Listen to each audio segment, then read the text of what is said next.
Mel C, that is Matt Cardle and Loving You on BBC Radio Kent. Well, 5 sell-out UK tours, 3 albums, 40 million YouTube views later. Former X Factor winner Matt Cardle has now taken up a new role in London's West End. I've been talking to Matt about the musical Memphis.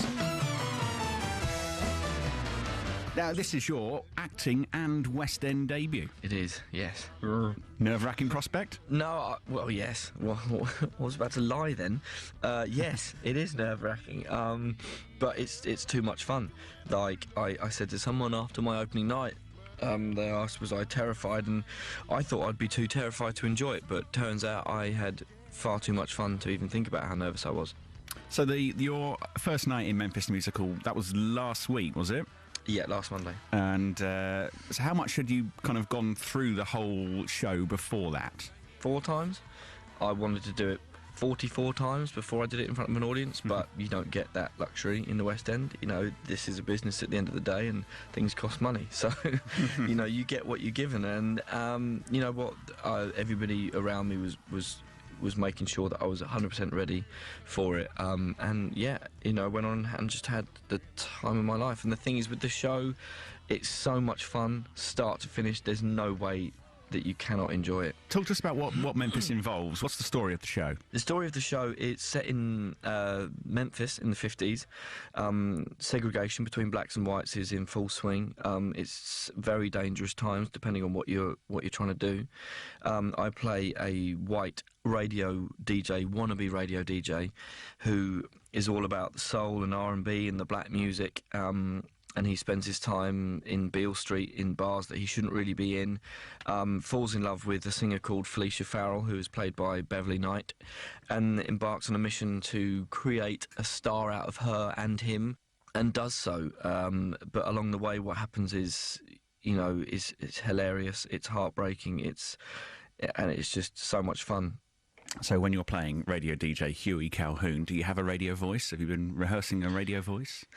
I hadn't been until kind of a week before the show, and then I realised, you know, for me they were just scenes, but they're not, you know, they're more than that. It's like this radio booth scene is like, you know, he's actually on the radio, you know, and the TV moments, you know, he's driving his own TV show, so you've got to create these extra kind of personas on top of the one of the character anyway. And of course you get to work with, you mentioned there, the brilliant Beverly Knight. What, just an amazing opportunity, an amazing honour. I mean, she is just one of the best singers that this world has ever produced, without a shadow of doubt, and you know, she proves that night after night after night.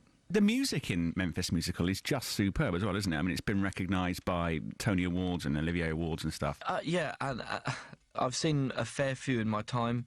I was never the biggest fan of musical theatre, but after seeing Memphis, I mean, and everybody that comes to see it, it says, I mean, the way it's put together, the way the scenes flow, the way the music flows in the scenes, there's just nothing like it out there.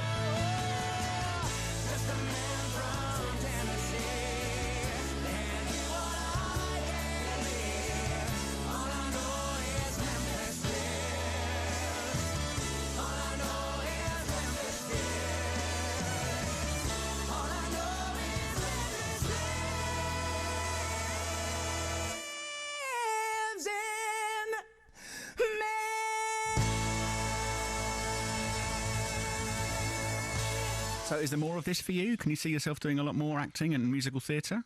I mean, I really enjoy it, I'm not going to lie. I mean, I would never say never, now especially. I've been so lucky with this show. I mean, it's without a doubt one of the best shows out there, and to come in to such a big role in such an amazing show that's won all these awards, it's just, I just feel like I've hit the mother load, to quote Alan Partridge. Which you've been, no doubt, using for your role as a radio DJ. Yeah, I'm obsessed with Alan Partridge, I'm not going to lie. It's a kick in the head, so close your eyes. Some say it's dead, but we're alive, and it has no use anymore. Outside of Memphis, are you planning to release any more new music? Is there a new album coming? Yes, there is a new album out when I finish in Memphis, but that's not till October. you know, the show's running until the 31st, so we've still got 4 months of the show left to go. Because I guess it's pretty much a full-on commitment, isn't it, when you're going into a show like this, because you've got matinees and things, and you're 6 days a week. It's a real commitment when you agree to do something like this, isn't it? Absolutely, but I could imagine it being a struggle if the show wasn't fun, you know, and I mean that from both sides. Obviously, there are shows that are just super serious and a bit more, you know, more downbeat than this.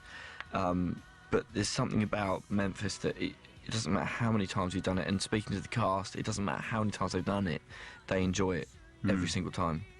Do you like the idea of a new challenge and a new way of kind of stretching what you're able to do and trying new things all the time? Yeah, absolutely. I mean, they say you should be scared at least once a day. It's good for the heart. I mean, this is why I skateboard, because every time I do go skating, at some stage I'm terrified of something or other. Right. And I get a kick out of that. Again, with something like Memphis, it's like I was so terrified, and I was thinking, do you know what? I haven't been this scared since I was leading up to the first live show of X Factor. It's like it's one of those things, it gets you going. What is that feeling like when you're on stage, particularly when you're singing songs that people will know so well, and songs that are so much fun, like you're singing in Memphis, for example, as well? What's that like, seeing the look on people's faces? When you get to the end of the show and everyone's on their feet clapping as they are every single night with Memphis, it's fine, because but you know, when you're in the middle of Memphis Lives in Me, which is it's just come off the back of like a super emotional scene. I've just been crying and whatnot. And then you look at people and they might not look like they're enjoying themselves, you know, especially in a couple of scenes. You know, you're sat down, it's dark in the theatre. People's resting faces aren't always one of enjoyment. Although they are having fun, you know, it doesn't always look that way. Do you know what I mean? And you can see Matt Cardle in Memphis at the Shaftesbury Theatre in the West End of London through till October 2015. Matt, it's been great to chat with you. Thank you. Enjoy the show, and we look forward to some new music from you soon as well.